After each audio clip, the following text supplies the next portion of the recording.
నందిగం సురేష్ బాపట్ల మాజీ ఎంపీ, అట్లాగే తెలుగుదేశం పార్టీ వాళ్ళకి తీవ్ర ఆగ్రహం ఉన్నటువంటి నాయకుడు. తనని జైలు నుంచి బయటకు రానియకుండా చూడాలన్నటువంటిది ప్రస్తుతం ప్రభుత్వపు ఆలోచనగా ఉంది. అమరావతి ఇష్యూలో అతనే వ్యవహారం నడిపాడన్నటువంటి కసి ఉంది.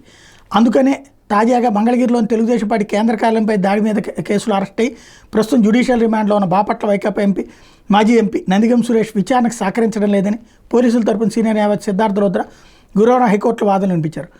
కౌంటర్తో పాటు కేసు డైరీని కూడా కోర్టు ముందు ఉంచేందుకు స్వల్ప సమయం కావాలని కోరారు. దీంతో విచారణ అక్టోబర్ 1కి వాయిదా ఇస్తున్నట్టు హైకోర్టు న్యాయమూర్తి జస్టిస్ వీఆర్కే కృపాసాగర్ ప్రకటించారు. రెగ్యులర్ బెయిల్ కోసం నందిగం సురేష్ హైకోర్టులో పిటిషన్ దాఖలు చేసే నేపథ్యంలో గురువారం జరిగిన విచారణలో పిటిషనర్ తరపు న్యాయవాది వై నాగిరెడ్డి వాదనలు వినిపిస్తూ ఇప్పటికే పోలీస్ కస్టడీలో విచారణ ముగిసిందన్నారు. ఇదే కేసులో మరికొందరికి హైకోర్టు బెయిల్ మంజూరు చేస్తుందని గుర్తు చేశారు. ప్రస్తుతం పిటిషన్లో కౌంటర్ దాఖలు చేయకుండా పోలీసులు ఉద్దేశపూర్వకంగా జాప్యం చేస్తున్నారన్నారు. ఇదే కేసులో మరో నిందితుడు అవుతు శ్రీనివాసరెడ్డి తరపున సీనియర్ న్యాయవాది పి వీరారెడ్డి వాదనలు వినిపించారు. ప్రస్తుతం పిటిషన్లోనూ కౌంటర్ వేసేందుకు పోలీసులు సమయం కోరడంతో విచారణ అక్టోబర్ 1కి వాయిదా పడింది.